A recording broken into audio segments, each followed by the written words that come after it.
오늘 예배를 위해서 기도드리겠습니다. 주님께서 성령을 충만히 부어주셔서, 그래서 성령, 우리 모두 심령이 성령 충만해져서 진정으로 살아계신 주님을 만나는 그런 시간 되게 하여 주시옵소서.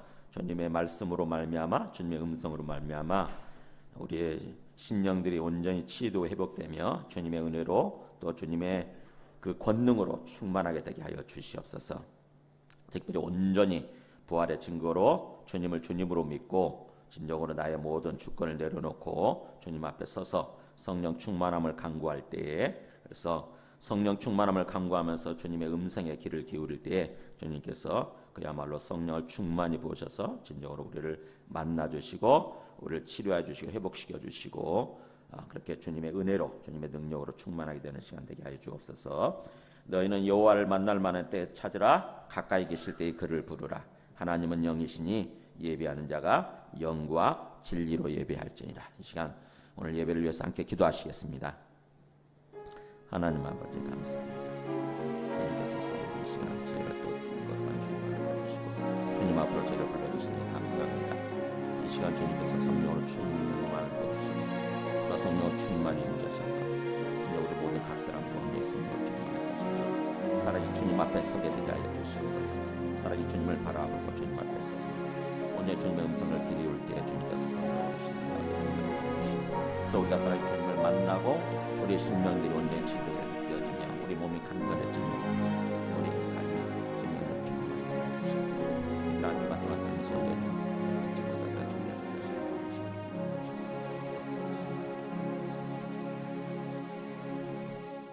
만일 우리가 우리 죄를 자백하면 그는 미쁘시고 의로우사 우리 죄를 사하시며 우리를 모든 불의에서 깨끗하게 하실 것이요. 살아주시고 거룩한 주님, 오늘 또 거룩한 주일을 허락하여 주셔서 저희를 주님 앞으로 불러주시고 주님 앞에 나와서 경배하며 예배드릴 수 있게 하시니 감사합니다. 이 시간 주님께서 성령을 충만히 부어주셔서, 그래서 우리의 심령이 성령 충만해서 진정으로 살아계신 주님을 만나는 그런 시간 되게 하여 주시옵소서. 주님을 만남으로 말미암아 또 주님의 은혜로 말미암아서 우리의 심령들이 온전히 치유되고 회복되며 주님의 은혜로 또 주님의 평강과 기쁨으로 주님의 능력으로 충만하게 되게 하여 주시옵소서. 예수님의 이름으로 기도드립니다. 아멘. 우리 찬송가 38장 2절 가사를 생각하고 가사에 우리의 마음을 담아서 우리의 마음을 제물로 올려드리겠습니다. 예수 우리 주시여 이곳에 오셔서, 예수 우리 주시여 이곳에 오셔서 우리가 주께 드리는 우리가 주께 드리는 찬양을 받아 주소서. 우리는 주님의 종들, 우리는 주님의 종. 주님 우리 주시라. 주님은 홀이 주 대신 예수님 오셔서 주 대신 예수님 오셔 이 예배를 받아 주소서. 아멘. 다 함께 일어나셔서 주님의 말씀 봉독하는 시간 갖겠습니다. 오늘 말씀은 마태복음 24장 3절입니다. 마태복음 24장 3절에서 14절까지 자 여러분이 한 절씩 교독하시겠습니다. 예수께서 감난산 위에 앉으셨을 때에 제자들이 조용히 와서 이르되 우리에게 이르소서 어느 때에 이런 일이 있겠사오며 또 주의 임하심과 세상 끝에는 무슨 징조가 있사오리까? 예수께서 대답하여 이르시되 너희가 사람의 미혹을 받지 않도록 주의하라. 많은 사람이 내 이름으로 와서 이르되 나는 그리스도라 하여 많은 사람을 미혹하리라. 난리와 난리 소문을 듣겠으나 너희는 삼가 두려워하지 말라. 이런 일이 있어야 하되 아직 끝은 아니니라. 민족이 민족을 나라가 나라를 대적하여 일어나겠고 곳곳에 기근과 지진이 있으리니 이 모든 것은 재난의 시작이니라. 그때 사람들이 너희를 환난에 넘겨주겠으며 너희를 죽이리니 너희가 내 이름 때문에 모든 민족에게 미움을 받으리라. 그때 많은 사람이 실족하게 되어 서로 잡아주고 서로 미워하겠으며 거짓 선지자가 많이 일어나 많은 사람을 미혹하겠으며 불법이 성함으로 많은 사람의 사랑이 식어지리라. 그러나 끝까지 견디는 자는 구원을 얻으리라. 이 천국 복음이 모든 민족에게 증언되기 위하여 온 세상에 전파되리니 그제야 끝이 오리라. 아멘. 앉으시겠습니다.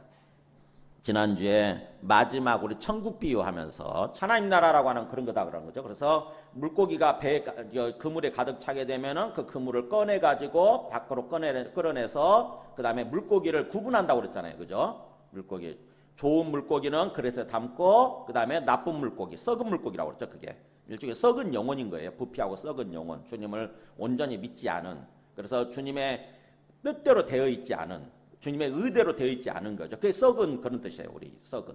그러니까는 우리의 영혼이 빗나간 상태, 뭔가 부패하고 빗나간 상태.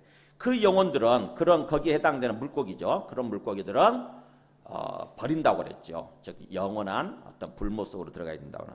그러니까는 한마디로 얘기하게 되면은 하나님 나라의 끝은 하나님 나라가 예수님 오심으로 말미암아 예수님을 믿음으로 말미암아 시작이 되는데 그 하나님 나라의 끝은 반드시 오게 돼 있고 심판이 이루어지게 돼 있다고 하는 거죠. 주님이 언젠가 다시 이 땅에 오셔서 우리 모든 사람을 지금 몰아가고 있는 상태예요. 우리 모든 영혼들, 모든 사람들을 지금 한 방향, 한 목적지를 향해서 지금 뭔가 그물로 물고기를 몰듯이 지금 몰아가고 있는 것입니다. 그래가지고 그물에 물고기가 가득 찼다. 즉 다시 말하면 하나님 때가 됐다 싶으면은 이제 주님께서 오시게 되고 주님께서 우리 영혼들을 구분하는 거예요. 분류하는 거예요. 주님을 믿는 진정한 영혼들은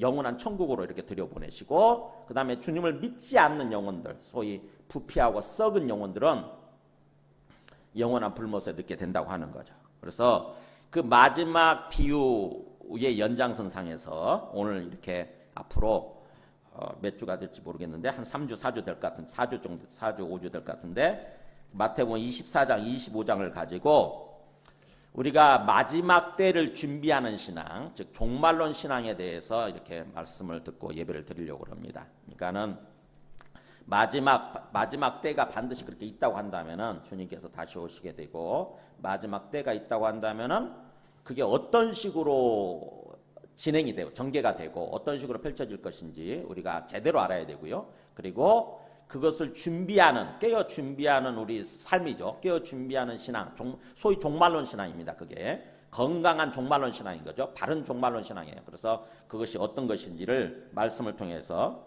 이 말씀을 전하는 기간 동안 마태복음 24장, 25장을 좀 한 두어 번 이렇게 반복해서 한번 읽어보시기 바랍니다. 미리. 그래서 마태복음 이 말씀을 가지고 이 시대에 우리가 참 주님 오실 것을 이렇게 준비하고 기다리면서 준비하는 그런 삶이 어떤 것인지를 말씀을 듣고자 합니다.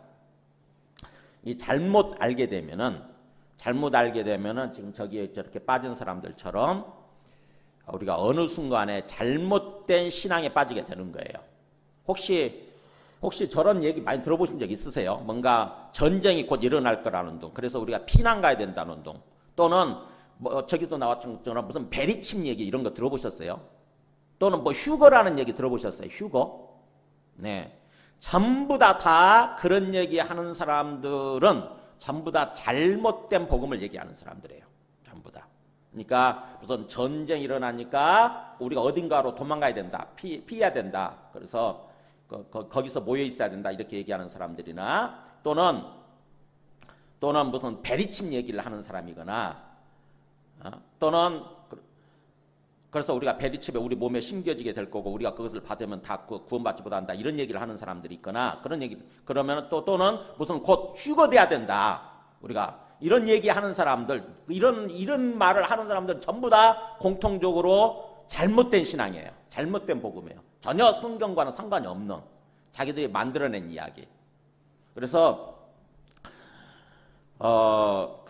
이 마태복음 24장 25장 말씀을 통해서 찬찬히 정말 어떤 그 바른 종말론 신앙이 어떤 것인지 한번 들어보시기 바랍니다. 자, 오늘 말씀은요. 사실은 3절에 보면은 그 예수님께서 감람산이죠. 예루살렘 성을 바라보는 감람산이 올리브 나무죠. 일종의 올리브 나무들이 굉장히 많습니다. 그 숲이 있거든요. 거기 이렇게 딱 아마 예루살렘 성을 내려다보면서 앉으셨을 거예요. 저녁에. 이게 언제냐면은 예수님의 마지막 일주일 공생애 중에서 수요일 날 얘기입니다. 수요일 날. 예수님이 언제 죽으시죠? 마지막 일주일 생애 중에서 언제 죽으시죠? 금요일 날. 금요일 날 죽으시잖아요. 목요일 날은 마지막 유월절 만찬하고 세족식하고 이런 것들 하고 나서 금요일 날 죽으시게 되거든요. 금요일 날 오전 9시에 죽으시죠. 근데 수요일 날 이 얘기를 해주시는 거예요. 그러니까 자기 죽음을 이틀 앞두고 어떻게 보면은 그 뒤에 남겨질 어떤 제자들에게 앞으로 일어날 일에 대해서 어떻게 보면은 그 마지막 종말 시대에 펼쳐질 그거에 대해서 얘기를 하는 것입니다. 세상 종말에 대해서 얘기를 해주시는 굉장히 중요한 얘기를 하시는 거죠. 그래서 예수께서 감람산 위에 이렇게 또 예루살렘 성을 내려다보고 앉으시니까 제자들이 조용히 와서 묻는 거예요. 우리에게 이르소서, 우리에게 말씀해 주세요. 그런 뜻이죠. 우리에게 말씀해 주세요. 어느 때에 이런 일이 있겠사오며 또 주의 임하심과 세상 끝에는 무슨 징조가 있사오리까? 제자들이 궁금한 것입니다. 어느 때 이런 일이 있겠습니까? 자, 이런 일이 뭘까요? 이런 일이 바로 사실은 거기 37절부터 보면은 예수님이 그 23장 31절이에요. 예수님이 예루살렘을 향해서 일종의 앞으로 일어날 일을 예언을 해요. 예루살렘아 예루살렘아 이렇게 하면서 선지자들을 죽이고 너에게 파송된 자들을 돌로 치는 자여 암탉이 그 새끼를 날개 아래 모은 같이 내가 너의 자녀를 모으려 한 일이 몇 번이더냐. 그러나 너희가 원하지 아니하였도다. 그러니까 하나님의 아들이신 예수님이 오셔서 이 예루살렘을 구원하시기 위해서 예루살렘을 적으로부터 보호하고 구원하시기 위해서 그렇게 애쓰셨다고 하는 거죠. 품기 위해서. 마치 암탉이 그 뿅아리 새끼 품는 거 보셨어요? 위에 솔개가 나타나면은요, 맨 아래 솔개가 나타나게 되면은 암탉이 자기 날개 아래 이 뿅아리를 품습니다. 절대적으로 보호해요. 그때는요, 그 암탉한테 아무도 접근 못해요. 사람도 접근 못해. 엄청나게 무섭게 막 쪼거든요. 매도 접근 못해요. 그래서 솔개도. 그런 것처럼 주님께서 오셔서 그렇게 그 우리들을 예루살렘 성을 보호하기 위해서 예루살렘을 품고 구원하시기 위해서 그렇게 애쓰셨다고 하는 거죠. 그런데도 불구하고 그 예루살렘이 거부한 거예요. 이스라엘 사람들이 거부한 것입니다. 예수님을 믿기를 받아들이기를 거부한 거예요. 그러다 보니까 어떻게 된 일이 이제 어떤 일이 벌어지냐면 38절에 보라 너희 집이 황폐하여 버려진 바 되리라. 이제 예루살렘이 멸망할 거라고 하는 것입니다. 이스라엘이 멸망할 것을 예언하시는 거예요. 하나님의 아들을 거부하니까 하나님의 아들을 받아들일 거부하니까 믿기를 거부하니까. 그래서 39절에 나중에 내가 너희에게 이르노니 이제부터 너희는 찬송하리로다 주의 이름으로 오시는 이 할 때까지 나를 보지 못하리라. 즉 다시 말하면 예수님이 재림하실 때까지 예수님 재림하신 것을 보면서 그때 비로소 이스라엘 사람들이 예수님을 알아보게 되는 거죠. 주님으로 알아보게 되는 거예요. 그때까지는 나를 보지 못하게 될 것이다 라고 이렇게 예수님께서 예루살렘 성의 멸망을 예언한 것입니다.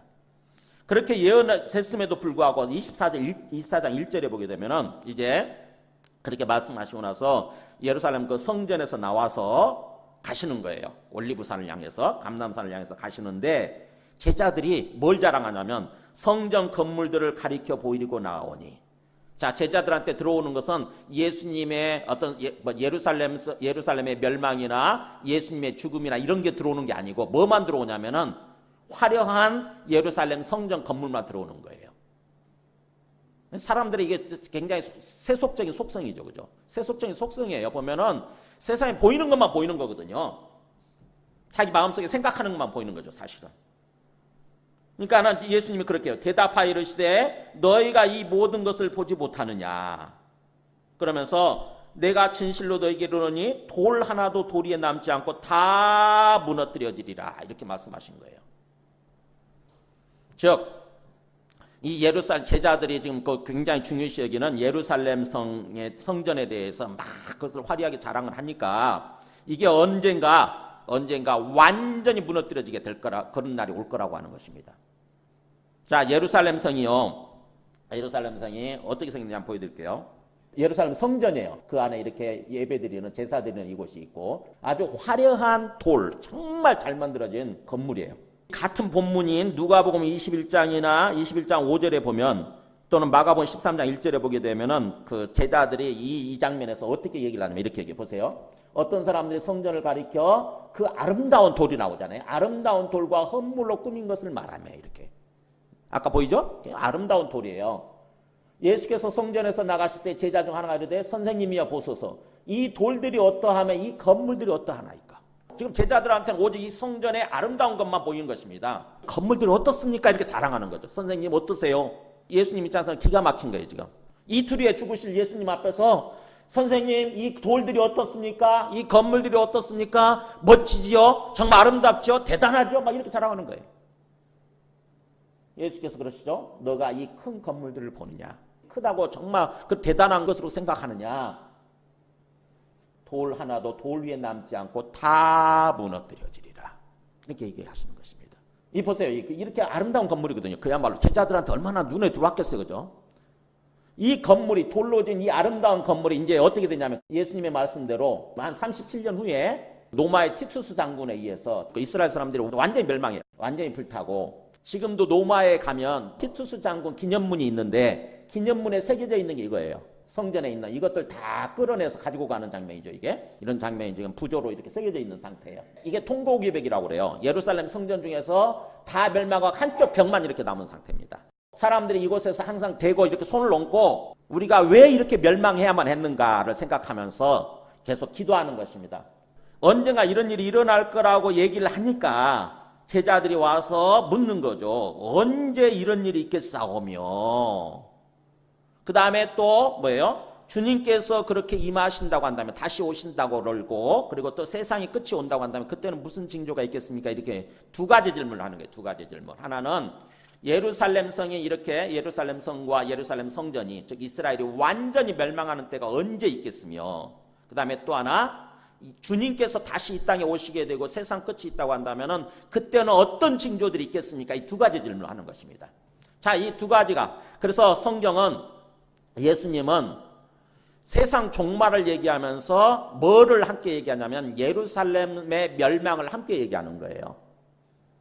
즉 다시 말하면 앞으로 세상 종말이 오기 전에 예루살렘이 완전히 멸망하고 그래서 이스라엘이 완전히 멸망하고 예루살렘 성이 완전히 파괴되는 때가 오는데 그것을 보게 되면은 세상 종말에 관한 데 예언도 확실할 거라고 하는 걸 너희들이 믿게 될 거다라고 얘기를 하는 거죠. 그래서 성경은요 그 두 가지를 함께 겹쳐져 있어요. 그러니까 우리가 이 부분을 읽을 때 이 마태복음 24장을 읽을 때 우리가 잠시 헷갈릴 수 있는데 그래서 세상 종말의 모습은 종말의 어떤 그 주의 임하심과 세상 끝에 무슨 징조가 있사오리까? 이 두 번째 질문에 대한 답은 4절부터 14절까지고요. 오늘 본문이고요.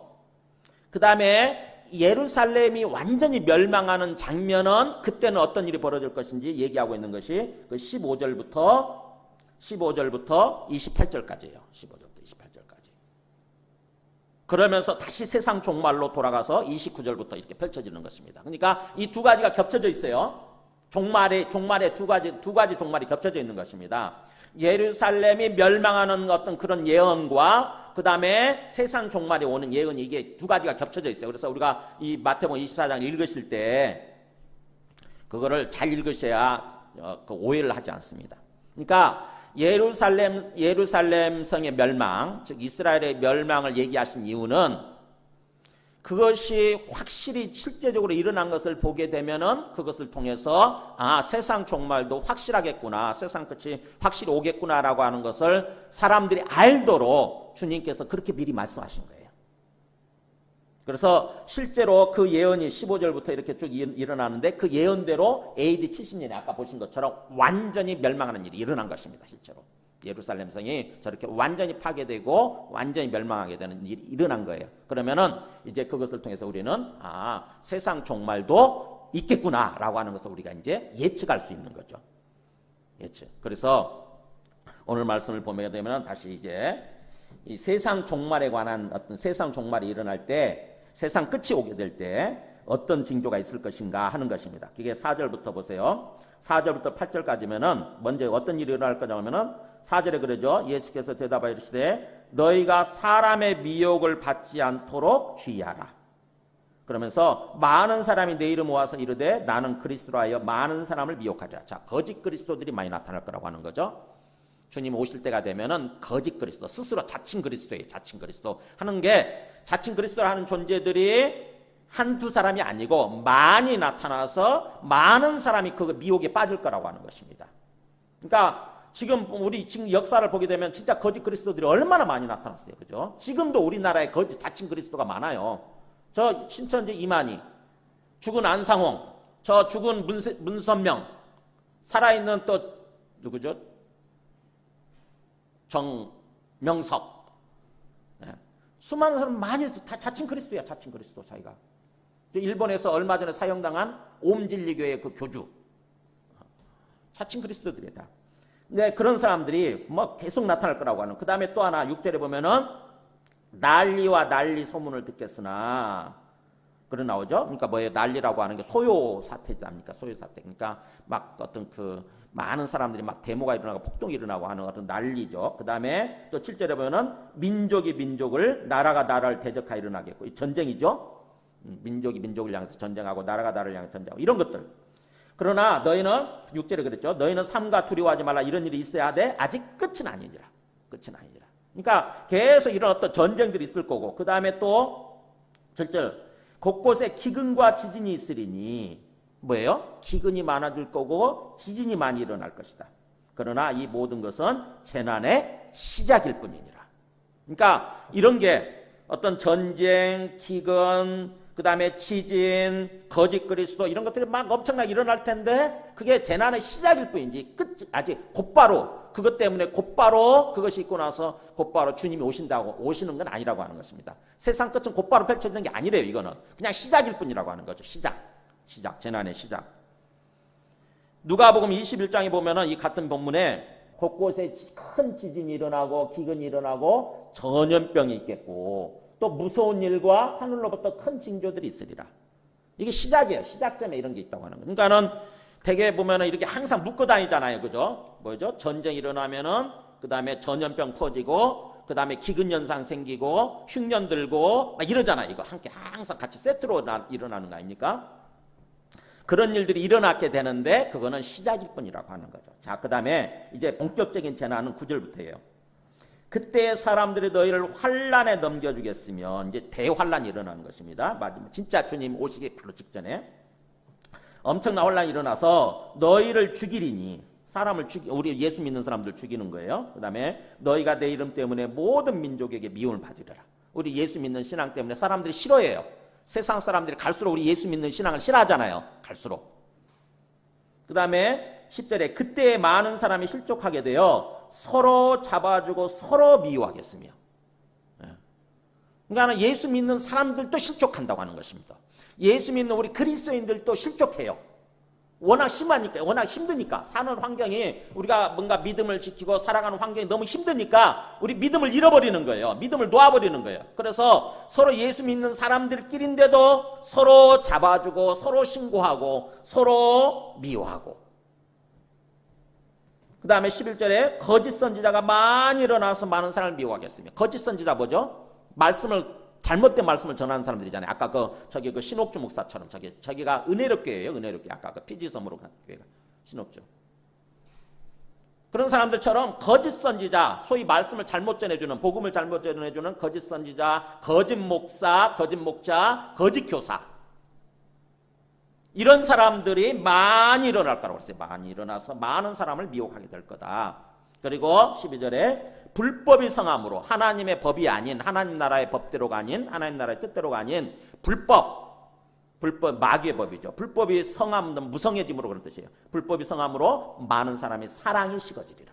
사람들 간에 아까 미워하고 잡아주고 그런다는데 사람들 간에 자꾸 뭐예요? 다른 사람에 대한 어떤 불신이 생기잖아요. 그러니까 사람들에 대해서 마음을 주는 게 없어지죠. 그래서 사랑도 없어지고 불신도 생기고, 그래서 서로 미워하고 서로 원망하고 분노하고 서로 잡아주고 이런 현상이 벌어지라는 거죠. 이게 대환란이에요. 그러니까 그야말로 아까는 어떤 그런 자연재해나 이런 현상이었잖아요. 전쟁과 자연재해인데 이제 마지막 대환란 어떻게 보면은 사람들 간의 마음이 깨지는 거예요. 사람들과의 관계가 깨지고 마음이 악해져 가지고 완전히 뭐예요? 사회 어떤 정말 힘든 거예요. 살아가기 힘든 상황이 된 거죠.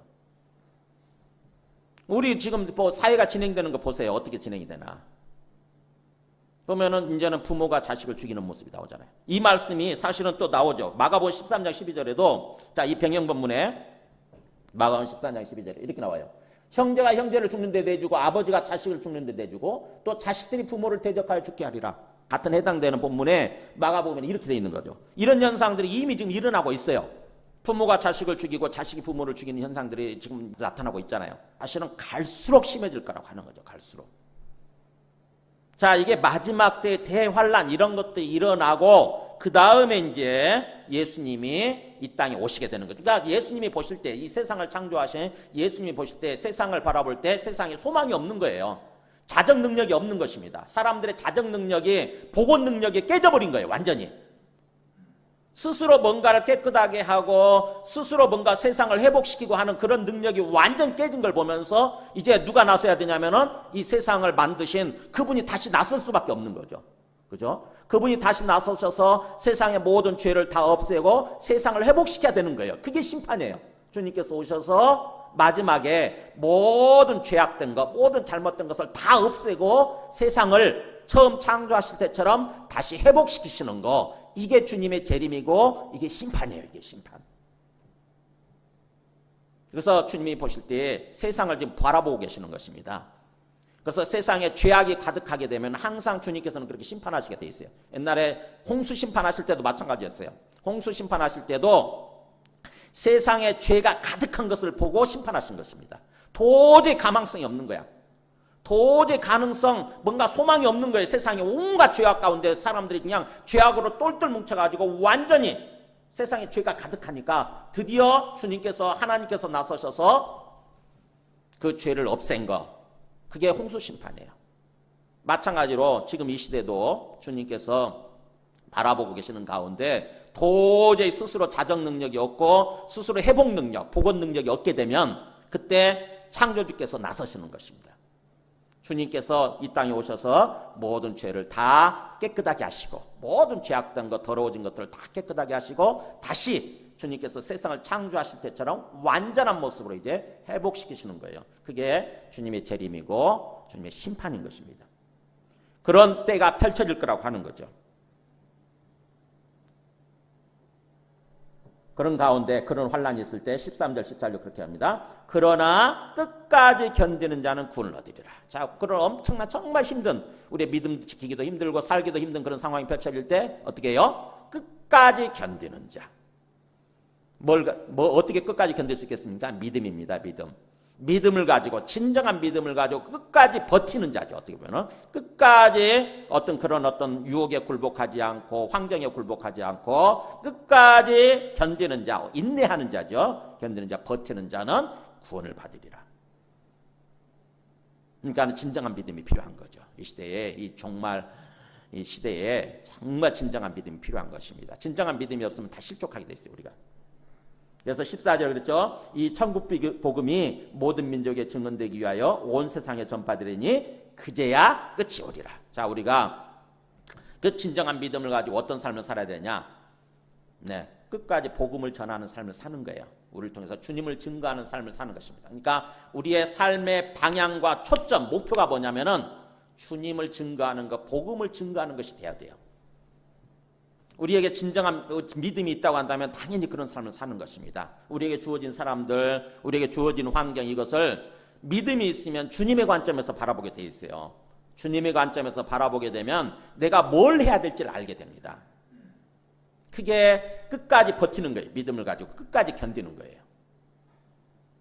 그래서 우리가 이 세상을 바라볼 때 건강한 종말론 신학이라고 하는 것은 뭐냐면은 그런 거예요.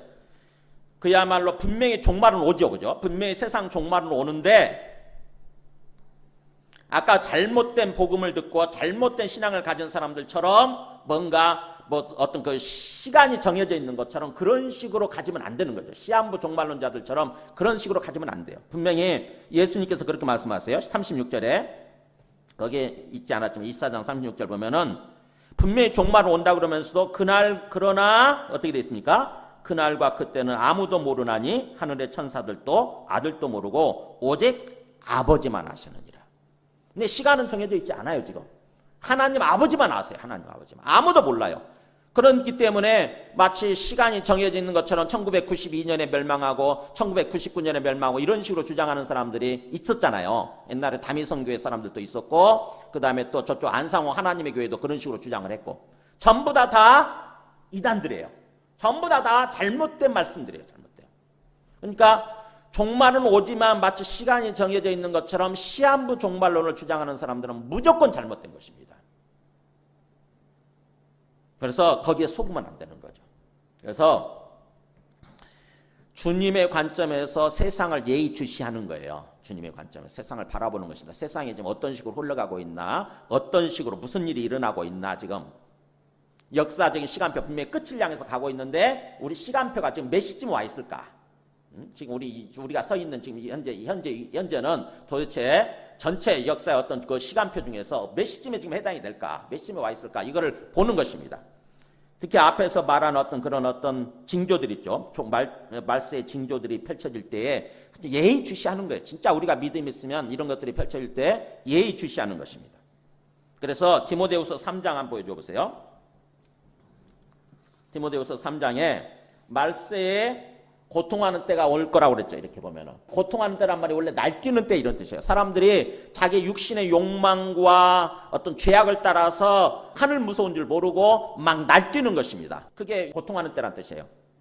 보면은 이렇게 나오죠. 사람들이 자기를 사랑하고 자기가 주인이야. 하나님 사랑, 이웃 사랑하는 것이 아니라 오직 자기밖에 몰라. 지극히 이기적인 존재로 변해버리는 거. 자기 사랑, 자기 자랑, 자기 영광 을 높이는 거. 이렇게 자기 사랑, 자기가 주인이에요. 그 다음에 돈 사랑. 네, 돈이 또 주인이야. 하나님이 주인이 아니라 돈이 주인이에요. 그래서 돈을 위해서 하나님도 얼마든지 거부할 수 있고 하나님도 부인할 수 있고. 그 다음에 자기 자랑, 교만, 비방, 부모 거역하는 정도가 아니라 부모 죽이죠. 감사 이런 거 없고 거룩 이런 거 없어요. 세상과 구별되지 않아요. 그냥 똑같이 살아. 그 다음에 무정, 원통함 풀지 아니하며 모함하며 절제하지 못하며 사나우며 선한 것을 좋아하지 아니하며 배신하고 초급하고 자만하고 쾌락 사랑하기를 하나님 사랑을 보다 더하고 결국 경건의 모양은 있으나 경건의 능력은 부인하는 모습 이런 거죠. 경건의 모양은 있다는 말은 경건이 신앙생활이니까 신앙생활하는 모양은 있다고 하는 거죠. 근데 실제 그 신앙생활의 능력은 마음속에서 부인하는 거예요. 즉 다시 말하면 종교활동은 하지만 진짜로 하나님은 안 믿는 거죠.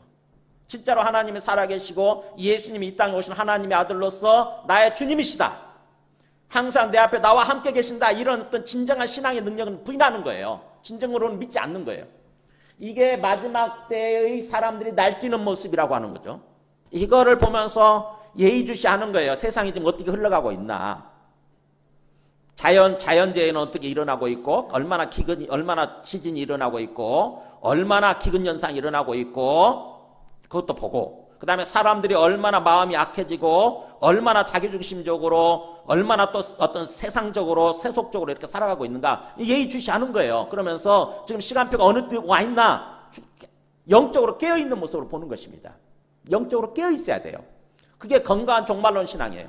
그래서 주님께서 쭉 말씀해 주시는 가운데 거기 그 42절에 보면은 24장 42절에 보면은 그러므로 깨어있으라 그러잖아요. 깨어있으라. 그 다음에 또 이 44절도 그랬죠. 이러므로 너희도 준비하고 있으라. 생각하지 않은 때 인자가 오리라. 네. 영적으로 잠들어 있지 않고 깨어있는 모습으로 그리고 뭔가 주님 오실 것을 준비하는 모습으로 살아가는 것입니다. 이게 건강한 종말론 신앙이에요. 주님 오실 것을 준비하는 모습은 뭐겠어요? 네, 주님의 복음을 전하는 삶이에요. 주님의 복음을 준비하는. 주님의 복음을 전하면서 왜냐하면 한 사람이라도 구원해야 되니까 진짜 끝이 오게 돼 있다고 한다면은 가장 중요한 게 뭐예요? 뭐겠어요? 우리 사랑하는 사람들이 영원한 불못에 가는 게 아니잖아요. 그죠? 영원한 불못에 던져지지 않고 영원한 심판받지 않고 그들이 구원받는 거 아닙니까?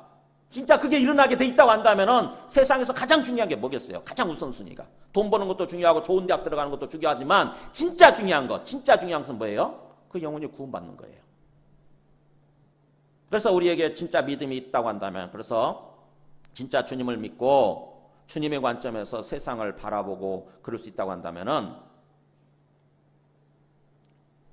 그렇게 건강한 종말론 신앙을 가지고 건강한 믿음을 가지고 살아가는 거예요. 말씀을 정리하겠습니다. 많은 사람들이 이 주님을 믿는다고 그러면서도 전체적인 시간표를 모르기 때문에 주님 이 세상이 도대체 어떻게 진행이 되고 어떻게 끝날 것인가, 이 전체적인 시간표에 대해서 전혀 어떤 개념이 없는 거죠. 전체적인 그림이 없어요, 우리 마음속에. 그러다 보니까는 그냥 막연하게 신앙생활하고 막연하게 살잖아요. 그게 종교활동이죠. 막연하게 사는 거예요. 그냥 뭐 별일 있겠냐, 뭐 이 세상에 무슨 끝이 오겠어 그러면서 또 뭐 주님 모시는 건지 그런 것도 별로 관심도 없고 그냥 눈앞에 보이는 현실이 전부인 것처럼 사는 것입니다. 방향도 잃어버리고 목표도 없이 사는 거예요. 그런 우리들을 향해서 주님께서 말씀해 주시는 거예요. 제자들한테 반드시 마지막이 있다. 마지막 끝이 있고 심판이 있다. 그러니까 그것을 영적으로 깨어서 준비하는 삶을 살아라 라고 하는 거죠. 잘 알고. 저 극단적인 뭔가 아까 그런 사람들은 어떻게 보면은 그 종말에 대해서는 어떤 그 믿지만 잘못 믿는 거죠. 잘못 알고 잘못 믿는 거죠. 그러다 보니까는 엉터리 같은, 결국에는 구원받지 못하고 오히려 스스로 자멸하게 되는 그런 삶을 살아가고 있는 거죠. 그래서 오늘 말씀을 통해서 우리가 다시 한번 그 사도행전 17장 30절 한번 보여줘 보세요. 우리가 확실하게 예수님의 이 말씀과 그 다음에 예루살렘 성이 확실하게 멸망한 것을 보면서 우리가 이제 짐작할 수 있지만 더욱더 주님은 우리에게 이 마지막 종말에 대해서 우리가 알 수 있도록, 믿을 수 있도록 하나님이 주신 증거가 이렇게 되는 거죠. 같이 한번 읽어볼까? 30절 시작. 이는 정하신 사람으로 하여금 천하를 공의로 심판할 날을 작정하시고 이에 그를 죽은 자 가운데서 다시 살리신 것으로 모든 사람에게 믿을 만한 증거를 주셨음이니라. 네. 천하를 공의로 심판할 날을 작정하셨다. 천하가 온 세상이잖아요. 온 세상을 공의롭게 심판할 날이 정해져 있다고 하는 거죠. 정해진 분으로 하여금, 예수님이죠. 하나님의 아들로 하여금 온 세상을 심판하는 그런 날이 정해져 있어요. 그리고 그것을 믿을 수 있도록, 이제 누구나 믿을 수 있도록 하나님 아버지께서 우리에게 모든 사람에게 믿을 만한 증거로 주신 것은 곧 예수님을 죽은 자 가운데서 다시 살리신 부활이라고 하는 거죠. 우리가 진정한 믿음을 가지고 이 종말을 잘 살 수 있으려면 여러 가지 재난이 닥치고 환란이 닥칠 텐데 그럼에도 불구하고 우리가 실족하지 아니하고 정말 끝까지 잘 버틸 수 있으려면 진정한 믿음이 필요한데, 진정한 믿음은 뭐냐면은 부활을 가지고 예수님의 부활을 통해서 믿는 거예요. 예수님의 부활을 통해서 아까 그 간증자처럼 예수님의 부활을 통해서 보니까 예수님은 이 땅에 오신 하나님의 아들 주님과 그리스도가 맞고 그분을 통해서 앞으로 심판의 날이 정해져 있구나, 마지막 끝이 오게 돼 있구나, 이걸 우리가 믿을 수 있다고 하는 거죠. 하나님은 그게 믿을 수 있도록 그렇게 증거를 주셨다고 하는 거예요. 그러니까 우리가 왜 믿음이 연약해지냐면은 예수님의 부활에 대해서 확실히 모르고 확실히 안 믿기 때문에 이렇게 약해지는 거예요. 자꾸 가장 결정적인 마지막 증거가, 하나님께서 주신 마지막 결정적인 증거가 예수님의 부활이에요. 예수님이 오셔서 수많은 병자들도 치료해 주시고 뭔가 귀신도 쫓아내 주시고 이런 것들도 다 표적이죠. 사실은 예수님이 누구신가를 드러내는 하나의 표적이고 증거지만 마지막 그런 것들을 가지고도 안 믿는 사람들 향해서, 그런 것들을 보고도 별로 안 믿는 사람들 향해서 하나님께 주신 마지막 가장 결정적인 증거는 바로 예수님의 부활이에요. 그러니까 예수님의 부활을 갖고도 못 믿는 사람들은 이제 답이 없어요. 부활을 주셨는데도 불구하고 그래도 여전히 예수님을 제대로 못 믿고 그 다음에 마지막 때가 있을 거라고 하는 거에 대해서 제대로 못 믿는 사람은 답이 없어요. 그거는 그냥. 그래서 아까 그 간증자처럼 다시 한번 우리가 예수님의 부활을 토대로 해서 이 땅에 오신 하나님의 아들이시고, 오셨다 가신 거죠. 이 땅에 오신 하나님의 아들이시고 그 다음에 그분이 우리 주님으로서 지금 우리 위에 하늘에 살아계시잖아요. 그래서 그 주님 앞에 항상 서 있는 거예요. 우리가 항상 주님 앞에 서는 것입니다. 항상 주님 바라보고 사는 거예요. 항상 주님 바라보고. 그러면 그게 우리가 믿음으로 깨어있는 모습인 것이고, 그 다음에 끝까지 견디는 모습이 돼요. 주님 앞에 서 있게 되면, 항상 주님 바라보고 서 있게 되면은, 아, 지금 내가 어떤 삶을 살아야 되는지 알게 돼요. 그래서 끝까지 주님을 바라보는 것입니다. 끝까지. 부활을 통해서 부활의 증거를 붙들고 주님 앞에 서는 거예요. 반드시 주님은 오세요. 그러나 시간은 정해져 있지 않습니다. 그러니까 우리가 종말 믿음을 가지되 건강한 올바른 종말 신앙을 가져야 되는 거죠. 그것이 건강한 우리의 심령이 우리 영혼이 부패하지 않고 또 게으르지 않고 건강한 모습으로 살아가는 거예요. 이 땅에서. 이걸 잃어버리게 되면은 막연하게 삽니다. 우리의 삶의 방향이 어디로 가고 있는지, 어디로 흘러가고 있는지 삶의 방향이나 목표를 완전히 잃어버린 채 막연하게 살아요. 그냥 여기가 좋사오니 하고 주저앉아가지고 온갖 죄를 범하면서 결국 어느 순간 갑자기 주님이 오셔가지고 우리가 심판받게 되는 그런 삶을 살게 되는 거죠. 우리 함께 찬송과 기도하겠습니다. 찬송가 176장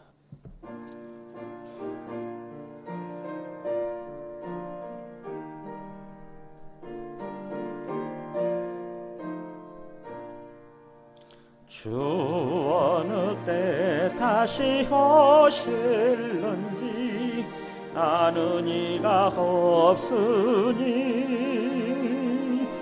등 밝히고 너는 깨어 있어 주를 반겨 맞으라. 주 안에서 우리 몸과 마음이 깨끗하게 되어서 주 예수님 다시 오실 때에 모두 기쁨으로 맞으라. 네, 오늘 주신 말씀 생각하면서 기도하시겠습니다. 진정으로 주님께서 다시 이 땅에 오시게 돼 있고, 그래서 세상 끝이 오고 세상 종말이 오고 또 심판이 이루어지게 돼 있다고 한다면은, 그게 언제일지 모른다고 한다면은 우리가 진정으로 영적으로 깨어서 주님을 진정으로 믿고 영적으로 깨어서 항상 그날을 바라보며 그날을 준비하는 그런 삶을 살아가기를 원합니다. 그래서 우리에게 닥치는 수많은 재난과 엄청난 환난 속에서도 우리의 믿음을 지키고 믿음으로 그것을 끝까지 견디고 이겨내는 그런 신앙이 되기를 원합니다. 그리고 주님의 관점에서 세상을 바라보고 우리에게 붙여주신 영혼들, 사람들을 바라보고 그래서 그들에게 복음을 전하는 그런 삶을 살아가기를 원합니다. 함께 기도하시겠습니다. 하나님 아버지, 우리 모든 사람들이 진정한 믿음으로 하나님 아버지 주님의 관점에서 온 세상을 바라보고 주님의 관점에서 사람들을 바라보고 주님의 관점에서 세상이 어떻게 흘러가는가를 예의주시하고 깨달을 수 있는 그런 우리 모두가 되게 하여 주시옵소서. 그래서 주님께서 언젠가 반드시 오게 돼 있고 세상 끝이 오게 돼 있다고 한다면은 주님은 우리를 향한 주님의 그 뜻대로 주님의 기대와 주님의 마음대로 우리가 영적으로 항상 깨어서 하나님 아버지 그것들을 깨달으며 그것들을 통해서 주님 오실 날을 하나님 바라보며 그래서 참으로 그날을 깨어서 준비하는 그런 모습으로 살아가게 하여 주시옵소서. 그래서 우리에게 붙여주신 모든 영혼들을 주님의 관점에서 바라보고 그들에게 주님의 복음을 전하고 그래서 그들을 구원으로 인도할 수 있도록 그런 삶이 되어지게 하여 주시옵소서. 나 우리가 모두가 수많은 거짓 그리스도와 거짓 선지자들이 나타나서 우리의 마음을 미혹할 때 우리가 하나님 아버지 마지막 시대에 대해서 정확하게 알므로 바르게 알므로 우리가 그런 거짓 복음에 속지 아니하고 거짓 말씀에 속지 아니하고 하나님 건강한 종말론 신앙을 바른 종말론 신앙을 가지고 살아가는 우리 모두가 되도록 인도하여 주시옵소서. 자, 2절부터 하시면서 봉헌하시겠습니다. 주 오늘에 다시 오신다면 부끄러움 없을까? 잘하였다 주님 칭찬하며 우리 맞아 주실까? 주 안에서 우리 몸과 마음이 깨끗하게 되어서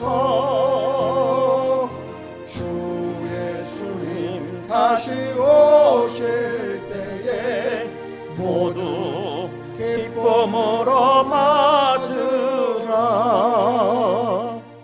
지금은 이 땅에 오셔서 우리 죄를 위해서 십자가에 죽으시고 또 부활하셔서 이 땅에 오신 하나님의 아들이 되시고 우리의 주와 그리스도가 되시고, 그래서 언젠가 이 땅에 다시 오셔서 세상을 심판하실 예수 그리스도의 은혜와 하나님 아버지의 크신 사랑과 성령님의 내주 감화 감동 권능으로 역사하신 충만한 은총이 오늘 말씀을 통해서 언젠가 세상 끝이 오고 또 주님께서 오셔서 온 세상을 심판하실 것을 믿고, 그래서 우리에게 일어나는 모든 어떤 세상의 현상이나 이것들을 주님의 관점에서 바라보고 그것을 깨닫고 주님 오실 것을 기다리면서 깨어서 준비하는 삶을 살아가기로 다짐하는 모든 심령과 그 가정과 그 하시는 일들 위해 지금부터 영원토록 함께 하시기를 간절히 축원하옵나이다.